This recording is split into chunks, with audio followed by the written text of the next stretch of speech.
Today we're making steamed Tahini Halva pudding, a silky Turkish dessert. It serves 6 and takes about 35 minutes plus chilling. Let's get started. First, let's check the ingredients. 250 grams of Tahini Halva, crumbled. This melts into a nutty, sweet base. 500 milliliters of whole milk for a silky custard texture. 60 grams of granulated sugar to sweeten.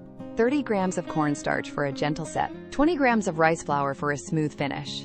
30 grams of unsalted butter for richness. 5 milliliters of rose water for a classic Turkish aroma. 1 gram of fine sea salt to balance the sweetness. 30 grams of chopped pistachios for topping.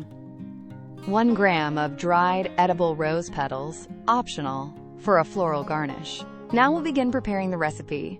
Set up a steamer with about 3 centimeters of water in a wide pot, place a steaming rack, and bring it to a gentle simmer over medium heat with the lid on. Lightly grease 6 150 milliliter ramekins with a little of the butter so they release cleanly and have smooth sides.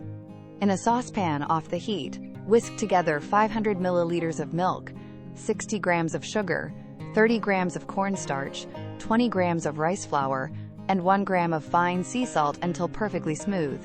Place the saucepan over medium heat and cook, whisking constantly until the mixture thickens and bubbles, about 4 to 6 minutes, then remove from the heat.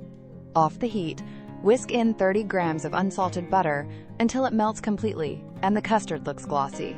Crumble in 250 grams of Tahini Halva and stir through the hot custard until it mostly melts, leaving tiny specks for texture. Stir in 5 milliliters of rose water until the aroma is evenly distributed. Divide the mixture among the 6 greased 150 milliliter ramekins and tap them gently to release any bubbles. Cover each ramekin tightly with foil so condensation does not drip onto the surface. Set the covered ramekins on the steaming rack, cover the pot, and steam over medium-low heat for 15 minutes. Turn off the heat and let the puddings rest inside the steamer for 5 minutes. Then uncover. Move the ramekins to a rack and cool at room temperature for 20 minutes. Refrigerate for at least 1 hour until fully set and nicely chilled. To serve, remove the foil, blot any moisture, and top with 30 grams of chopped pistachios and 1 gram of dried rose petals if you like. Serve chilled. Now enjoy this incredible recipe with your friends and family. Thanks for watching. If you liked this silky Turkish pudding, hit like, subscribe, and tap the bell so you never miss a recipe.